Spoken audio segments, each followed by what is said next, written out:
Olá pessoal, mais um vídeo da série Sonhos. Eu sou o Momi e como no episódio que a gente iniciou, que foi o episódio 0, eu vou fazer agora um resumo do que a gente falou no último vídeo, né?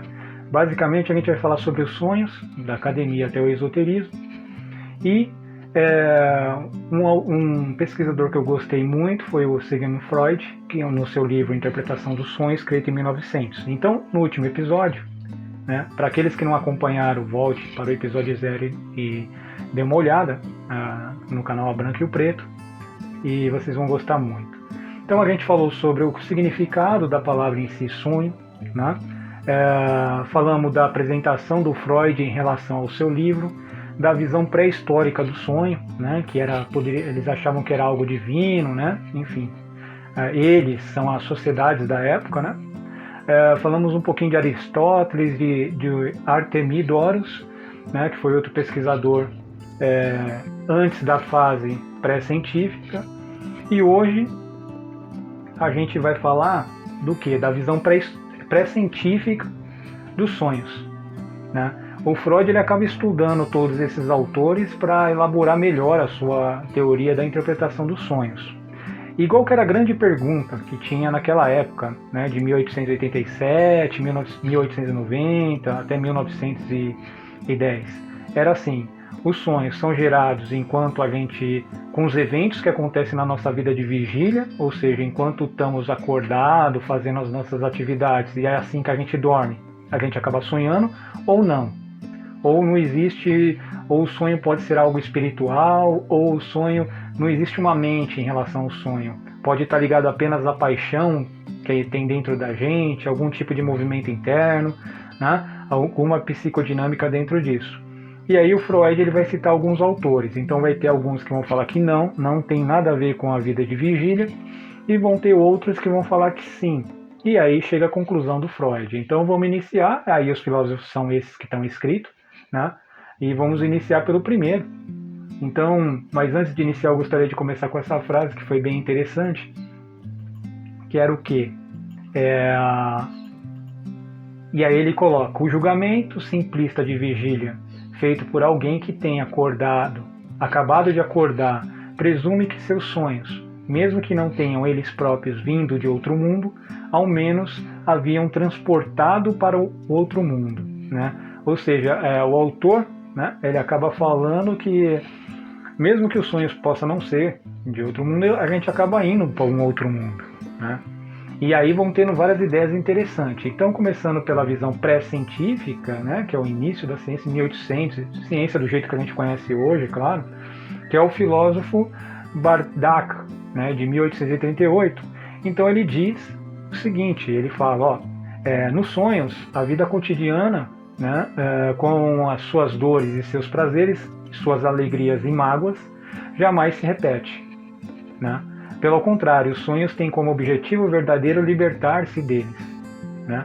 Mesmo quando toda a nossa mente está repleta de algo, quando estamos dilacerados por alguma tristeza profunda, ou quando todos os nossos poderes intelectuais se acham absorvidos por algum problema. Um sonho nada mais faz do que entrar em sintonia com o nosso estado de espírito e representar a realidade em símbolos. Então, esse autor, esse filósofo, ele vai acabar falando em si do que? Dos movimentos internos. Que aí ele fala de alegria, ele fala dos prazeres, né? Claro que é uma interpretação. Se pegar a literatura dele, eu não me aprofundei, o Freud deve ter se aprofundado, deve ter mais coisas. Então, ele vai acabar falando basicamente disso inicialmente. Ele vai falar que existe uma psicodinâmica, então as suas emoções e não a vida de vigília é que influencia os sonhos, né, na realidade.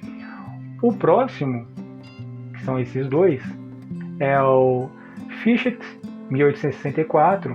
Ele vai falar que não o conteúdo dos sonhos não vem da atividade acordado, de quando você está acordado.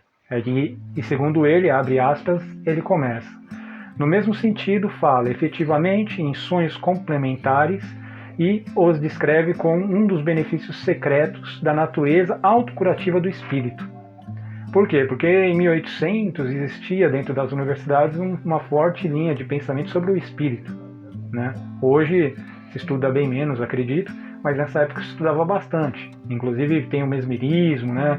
Que foi bem estudado também em universidades.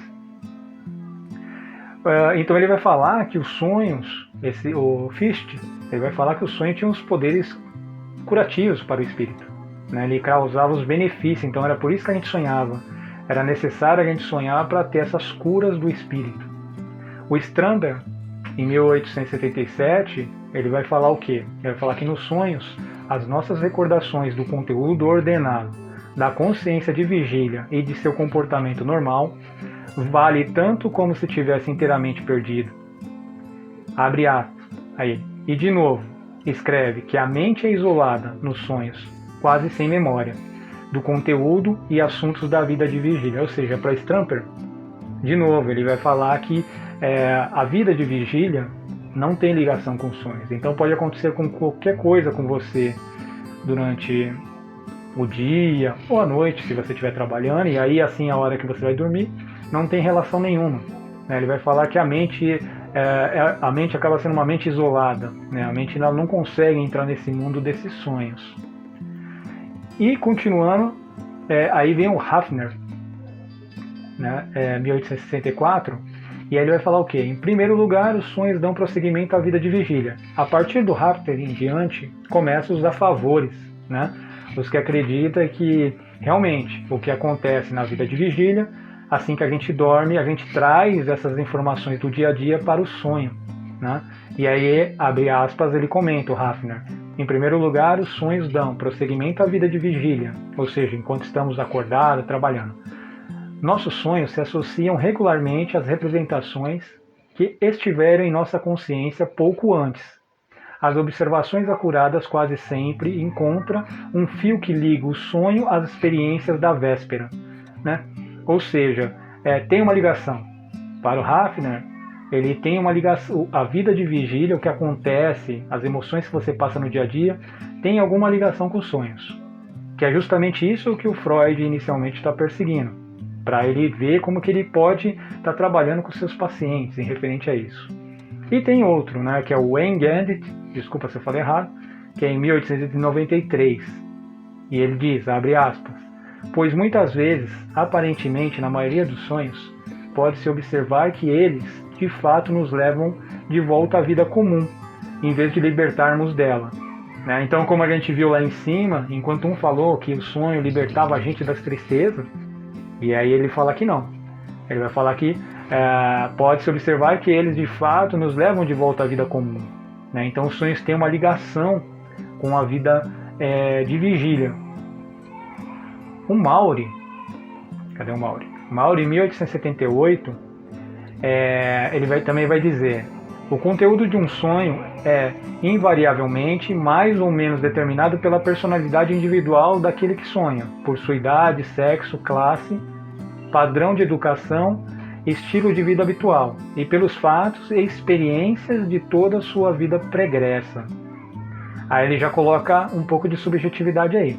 Além de coisas orgânicas também, quando ele coloca sexo, né? Então poderia dizer que dependendo, uma mulher vai ter um sonho diferente de um homem, né?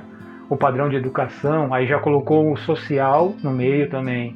E a idade ele coloca, tem a ver com a biologia, então ele acaba colocando o social, né? E a biologia dentro disso, né?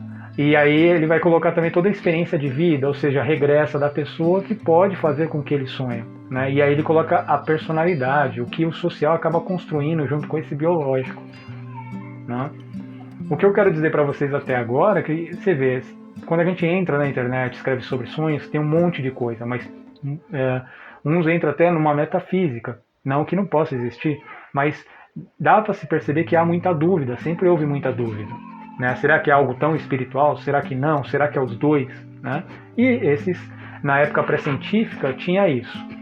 O Mas, o filósofo, em 1805, ele diz o seguinte: as experiências confirmam a nossa visão de que sonhamos com a maior frequência com as coisas em que se centralizam nas nossas paixões, nas nossas vivas paixões. e isso mostra que nossas paixões devem ter influência na formação de nossos sonhos. Ou seja, de novo, a psicodinâmica, as emoções que a gente tem, ela vai ser um ponto-chave para que você tenha elementos para sonhar. O homem ambicioso sonha com laureis, que conquistou, ou com aqueles que ainda tem de conquistar. Esse laureis é um termo antigo, né? Estamos em 1805. Já o apaixonado se ocupa em sonhos com o objetivo de suas doces esperanças, né? Então vai falar que o cara que é muito apaixonado vai acabar sonhando com muitas mulheres, né? Quem nunca, né? Se apaixonou e aí dorme e sonha com aquelas pessoas. Então talvez ele não esteja tão errado. Todos os desejos e aversões sensuais adormecidos no coração podem, se algo os puser em movimento, fazer com que o sonho brote das representações que estão associadas com eles, ou fazer com que essas representações intervenham num sonho já presente. Então, o filósofo J.G., falei em inglês, né, seria J.G., mas ele vai falar o quê? Que a questão da psicodinâmica, né, que são os movimentos internos emocionais, vão ser muito fortes assim que adormecemos para a elaboração de algum sonho. E aí ele cita exemplo. Tem um que é muito interessante, até pulei ele aqui. Esse era o mas que eu acabei falando agora e eu não mostrei para vocês. Entra o Hildenbrand. Ele fala algo bem interessante também. E aí ele conta uma história. Esse daí é bem interessante porque ele vai falar da psicodinâmica, mas ele vai falar que não tem a ver com a vida de vigília. E aí ele vai contar uma história sobre isso, que ele vai falar assim: ao adormecemos, todo o nosso ser, com todas as suas formas de existência, desaparece, por assim dizer, por um alçapão invisível. Então ele fala que todas as nossas experiências, assim que a gente dorme, desaparecem. Por que ele chega nessa conclusão? Ele vai chegar nessa conclusão por causa de uma história que ele acaba contando. Ele fala assim na história dele. Antes de eu entrar em Freud, a história dele, ele acaba falando o quê? Eu vou pegar aqui, porque a história é muito grande, mas ele conta assim, ele fala que um homem que nunca velejou em um mar, de repente, ele sonha que está velejando em um mar. Né? De repente, um homem que nunca, nem sequer foi nascido na época de Napoleão, e aí ele acaba sonhando com Napoleão. Veja, estamos falando de 1800, não existia televisão. Né? Muitas das pessoas eram analfabetas, né? Não tinha nem foto, não existia ainda para todo mundo, né? Então não tem como a gente falar assim, o cara viu na internet e sonhou. Nessa época não tinha, né? Então naquela época ele tirou com base nisso. Então o cara fala assim, o cara sonhou com Napoleão, mas ele nem era nascido. Como que ele vai sonhar com Napoleão, né? E aí ele fala, né, que assim as experiências de sonho parecem algo estranho, inserido em duas partes da vida perfeitamente contínuas e compatíveis entre si. Então, o Hildenbrand, né, se é que deve ser assim, como se fala o nome dele, vai falar justamente disso. Que é muito estranho ser da vida de vigília se a pessoa podia sonhar com Napoleão e não nasceu na época dele, nem viu foto dele, nem sabia bem quem era ele. A pessoa de repente sonhava que estava no mar, mas nunca foi no mar. A pessoa sonhava que se afogou, estava numa floresta em chamas, mas ele nunca viveu numa floresta. Como que ele podia sonhar isso? E aí que entra as incompatibilidades. Então você vê, até agora a gente está confuso. Alguns vão falar que realmente tem a ver com as experiências, outros vão falar que tem a ver com as experiências, as emoções, mas o social juntando, intercalando tudo isso. E vai ter ele falando de novo, não pode ser, o Hildenberg ele vai falar assim, não pode ser de vida de vigília, né? E volto a dizer, ele fala desse sentido porque naquela época não tinha televisão, não tinha imagem do jeito que tem hoje, então as pessoas não poderiam, nem todo mundo conseguiria saber que era o Napoleão e acabava sonhando com ele, né? De alguma forma, né? Claro, poderia ter ouvido o nome Napoleão, não sei, mas é uma ideia. Pensando nisso, o Freud chega à conclusão dele. Qual que é? Quaisquer que sejam os estranhos resultados que atinjam, eles nunca podem ser de fato libertar-se do mundo real.